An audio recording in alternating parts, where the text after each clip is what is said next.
Welcome back. Search and rescue efforts are underway for a man who went missing Sunday night in waters near Long Key, that's just opposite Saunders Beach. Police were alerted of the incident shortly after 10 p.m. Police say the man went missing while attempting to retrieve his drifting jet ski. Another person who was with him was later rescued by a passing vessel. The jet ski was since found, or has since been found, recovered by the Royal Bahamas Defense Force. However, the man remains missing. The investigations and search efforts are ongoing. Meanwhile, police discovered the body of 85-year-old Daniel Thenor, who went missing on March 29th from the Flamingo Gardens area. His lifeless body was found in western New Providence. Police say Thenor suffered from a particular illness. His body was examined. No foul play suspected at this time. Police confiscated a large quantity of cocaine on San Salvador shortly before 9 a.m. on Sunday.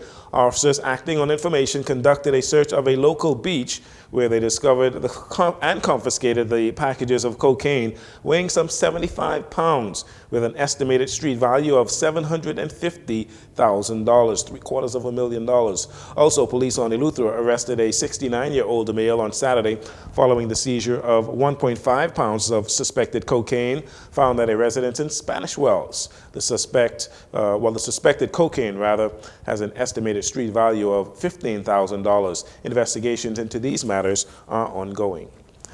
There has been an ongoing issue in the Bahamas with school attendance, which the COVID-19 pandemic made even more prominent. In order to combat this issue, the Ministry of Education introduced a hotline to boost school attendance. This hotline helps the ministry to be alerted to absenteeism. Minister Glennis Hannah Martin reminded the public that the hotline is still in use and gave an update on the progress. We've seen everything you can imagine now about what's happening out there. There still seems to be a lack of, connection by some parents about the meaning of education to the eventual outcomes for their children and young people. They're not going to be young forever. They may fit nicely in your house for a while, but at some point they have to launch into the world. Education creates that foundation for them.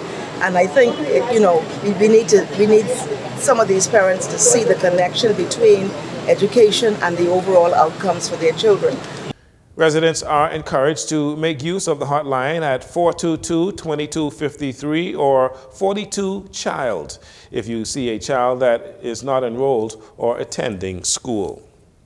And finally, Deputy Prime Minister, the Minister of Tourism, Investments and Aviation, Chester Cooper, recently visited Clifton Heritage National Park to receive an update on plans in place to upgrade the historic national park, as well as Jaws Beach and ruins of the Lucayan villages. And construction of a new museum is supposed to take place as well.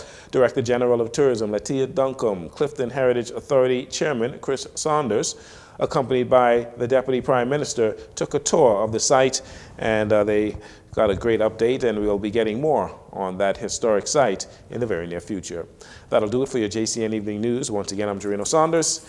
It's been a pleasure to have you join us. This segment of the news has been brought to you by Sun Oil Limited.